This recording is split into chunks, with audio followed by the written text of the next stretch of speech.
What are some of the ways that people get stuck in A state even though they think they're doing well?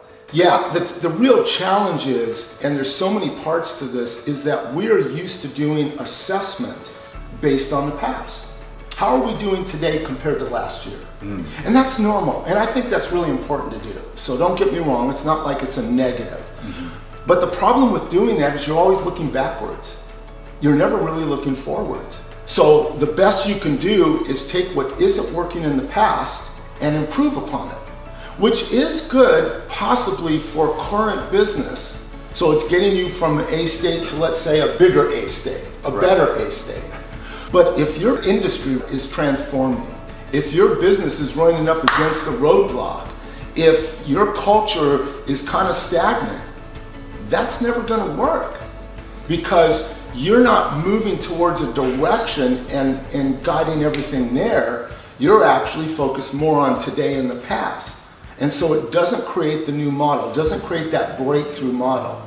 Now, here's the thing that's really interesting about this, is that when you do an assessment and instead of assessing based on the past, you clarify your desired reality and measure yourself against that, now you've got the gap, and it becomes a pulling process, not a pushing process. It feels so much like organizations are struggling and pushing and working hard on their A state, trying to improve it, hoping to get to a B state, but it just keeps getting them to a better A state, and it's just a struggle and a push.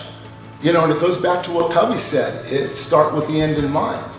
Right. So we're actually creating a very clear description, a picture of success for what does B state look like. Not just in terms of business outcomes and metrics, which is what's easy to do, but what is it we're actually doing differently as an organization? How are our habits changed?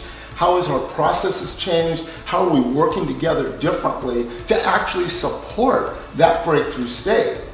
And so once you've got that, then all of our measurements are never towards the past. It's actually towards the future. Okay. Now, as you do this over and over, you are still determining how you've improved, but now it's how you've improved relative to where you're going, not how you've improved relative to where you've been.